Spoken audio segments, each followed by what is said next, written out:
It's been one more whirlwind week in Washington. Another high-profile departure from the White House, fresh scrutiny over the president's son-in-law, and an escalation in the war of words between Mr. Trump and his own attorney general. All this as the president made surprise declarations on trade and gun control. That brings us to the analysis of Shields and Brooks. That is syndicated columnist Mark Shields and New York Times columnist David Brooks. Welcome, gentlemen. So much going on this week. I barely know where to begin at the White House, Mark. The president's closest aide announced she's leaving. He has a son-in-law who's under a lot of scrutiny over alleged conflicts of interest. He has a chief of staff who is raising questions again about his how he handled the firing of an aide over domestic abuse, and on and on. The leaks seem to just be flowing a gusher every day. What matters in all of this? What matters is chaos in the White House is bad for the United States and bad for the world. There is no rational order. I mean, for example, what you've described, the morale at the White House, from every report, is just incredibly low. To work in any White House, Judy, is an act of both self-sacrifice and self-interest. You miss birthdays, you miss anniversaries, you miss your children's recitals, but there's a sense of mission, a sense of history, a sense also that it's special. You're part of something special, you get status and recognition. All of that is missing here. This is a civil war in a leper colony. There is no sense of direction. The steel quotas being a perfect example. There was no preparation, tariffs rather. There was no preparation politically. There was no preparation for making a case. There was no preparation for the press. There was no preparation within the White House. There's nothing organization. It's all act on impulse and chaos and sort of the whim of the president himself. There's almost a temptation, David, to look at all of this as some kind of sideshow, but there are real consequences, aren't there? Yeah, I'm actually trying to think of historical parallels when we've had this much chaos in the American presidency. You know, Richard Nixon had some bad days at the end there, but he had a very high-quality staff around him. Woodrow Wilson had a stroke. I'm going through the list. I can't think of anything quite like this, where we have the combination of a semi-competent or missing staff and an emotionally and intellectually unstable president. Reince Priebus, the former chief of staff, said in an interview not long ago that when you look from the outside, it's actually 50 times worse from the inside. And we're getting a glimpse of that. And one thing that leapt out at me, and I think this is the key thing, the most important thing, that it has real-world consequences. We're not just fighting over whether he has a military parade or not. The steel tariff thing is real consequences. And the word that leapt out at me, one of his staffers said, one of his allies said, he made the decision because he became unglued. And so we have a president who makes a decision because he becomes unglued, a decision totally in avoidance of the entire process. And then to combine the chaos of it, he issues a tweet this morning, which to me was a topper even by Trump standards, that a trade war is good and easily won, a concept that no economist of any stripe and no historian of any stripe could possibly think is anything other than crazy. And so it's extremely disorienting right now. So how do we process this, Mark? It's the headlines. You could go in almost any direction every day over a new controversy or set of controversies at the White House. I honestly don't know, Judy. I mean, it's overload. It really is. The one consolation, the one defense that the president's apologist and supporter says, he doesn't mean what he says. That's supposed to be the consolation, and don't be so concerned.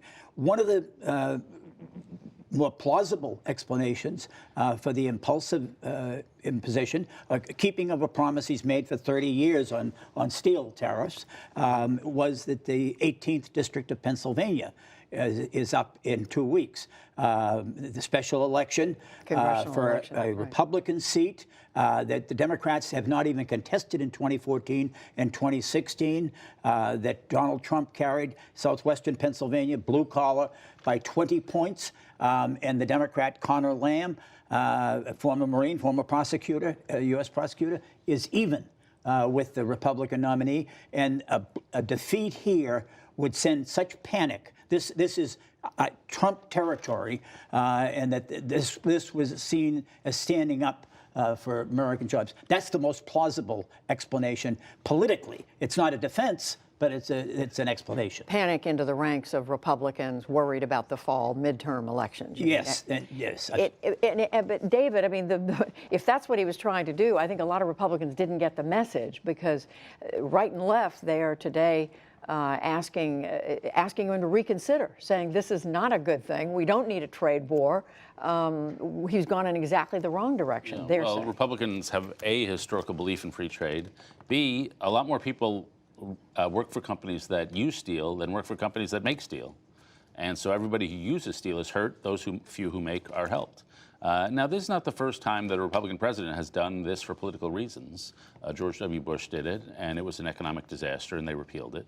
And he knew he was doing it for economic reasons, but at least George W. Bush did it within the context of trying to expand trade generally. He made this one buckle to give a special interest what it wanted, but he was trying to expand trade.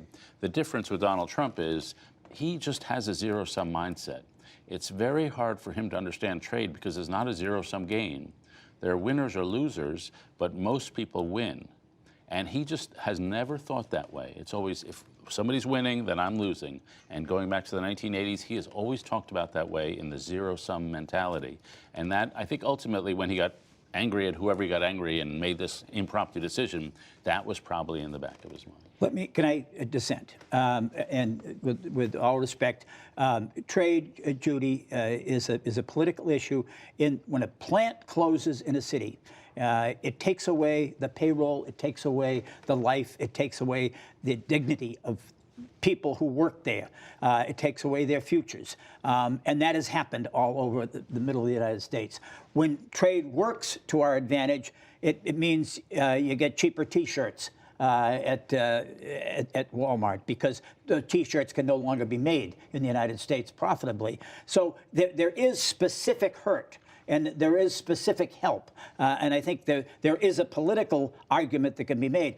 Certainly when Sherrod Brown, the Democrat who's running for re-election in Ohio, supported the president, and Rob Portman, his Republican colleague in Ohio, was less than lukewarm. He was critical. Well, it's a Democratic Party position. Democratic Party's position that we have been, that the big picture, while it's worked and increased trade, that there have been casualties and indifference to the casualties sustained in the trade wars.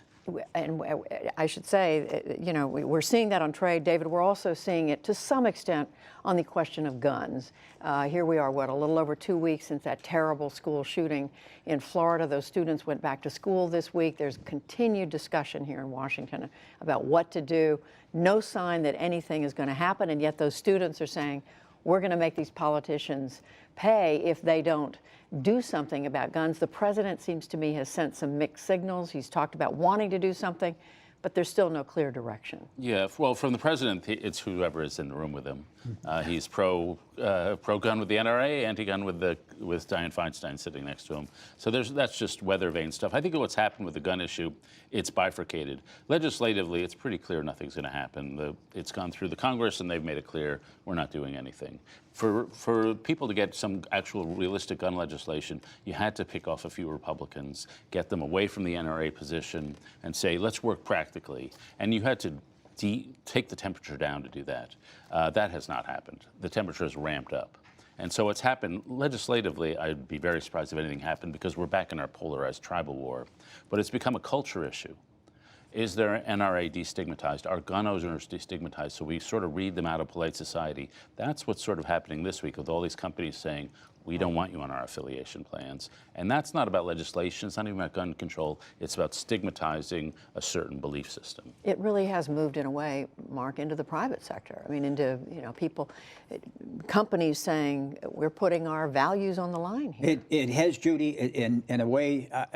I was surprised. I thought Newtown would do it. I thought the slaughter of the innocents in Newtown.